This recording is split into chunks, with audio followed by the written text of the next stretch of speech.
Karakteristik daerah dalam kerangka Negara Kesatuan Republik Indonesia.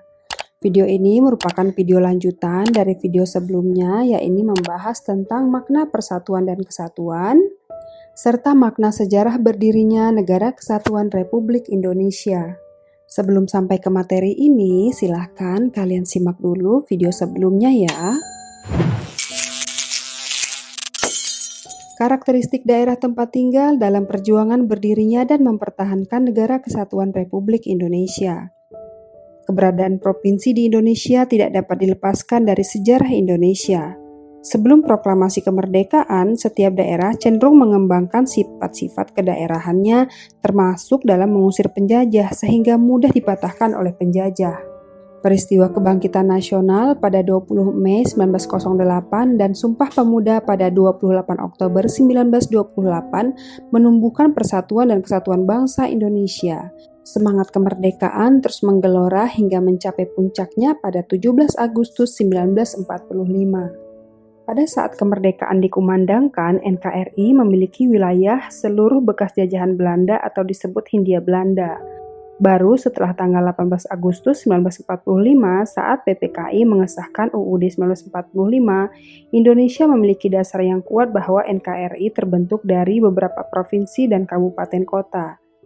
Daerah pembentuk NKRI pada awal kemerdekaan 1945 yang pertama, Sumatera dengan Gubernur Mr. Tengku Muhammad Hasan, yang kedua Jawa Barat, yang ketiga Jawa Tengah, yang keempat Jawa Timur, yang kelima Sunda Kecil, yang keenam Maluku, yang ketujuh Sulawesi, dan yang kedelapan Kalimantan.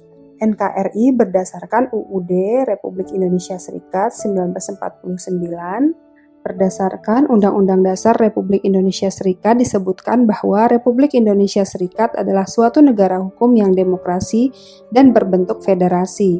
Di dalam negara federasi tersebut ditetapkan bahwa RIS meliputi negara-negara bagian, yaitu negara-negara bagian yang pertama, Negara Republik Indonesia, Negara Indonesia Timur, Negara Pasundan termasuk Distrik Federal Jakarta, Negara Jawa Timur, Negara Madura, Negara Sumatera Selatan, dan Negara Sumatera Timur. Satuan kenegaraan yang tegak sendiri yaitu Jawa Tengah, Bangka, Belitung, Riau, Kalimantan Barat, Dayak Banjar, Dayak Besar, Kalimantan Tenggara, dan Kalimantan Timur. Daerah Indonesia selebihnya yang bukan daerah bagian misalnya Keresidenan Irian Barat.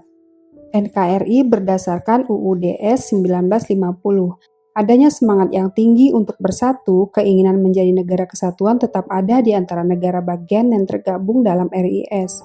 Oleh karena itu, pada tanggal 8 Maret 1950, pemerintah federal mengeluarkan Undang-Undang Darurat Nomor 11 Tahun 1950 tentang tata cara perubahan susunan kenegaraan bagi wilayah negara Republik Indonesia Serikat. Menanggapi hal tersebut, negara-negara bagian dalam RIS segera menggabungkan diri. Dari 16 negara bagian, pada awal berdirinya RIS, saat itu tinggal negara bagian, yaitu Negara Republik Indonesia, Negara Indonesia Timur, dan Negara Sumatera Timur. Ketiga negara bagian tersebut, tepatnya tanggal 19 Mei 1950 mencapai kesepakatan untuk menggabungkan diri yang dituangkan dalam Piagam Persetujuan. Dalam Piagam Persetujuan tersebut akan segera dibentuk negara kesatuan seperti diamanatkan Proklamasi Kemerdekaan 17 Agustus 1945. Saat ini di Indonesia sudah terdapat 34 provinsi. NKRI merupakan sebuah negara besar dengan jumlah penduduk lebih dari 240 juta jiwa. Penduduk Indonesia beraneka ragam dalam hal suku, agama, bahasa, adat istiadat, dan golongan politik. Luas wilayah dan jumlah penduduk merupakan potensi yang sangat besar bagi bangsa Indonesia untuk terus maju dan berdiri sejajar dengan negara lain. Nah, setiap daerah memiliki sejarah dan peran yang strategis dalam membentuk dan mempertahankan keutuhan NKRI. Nah, sekarang tugas kalian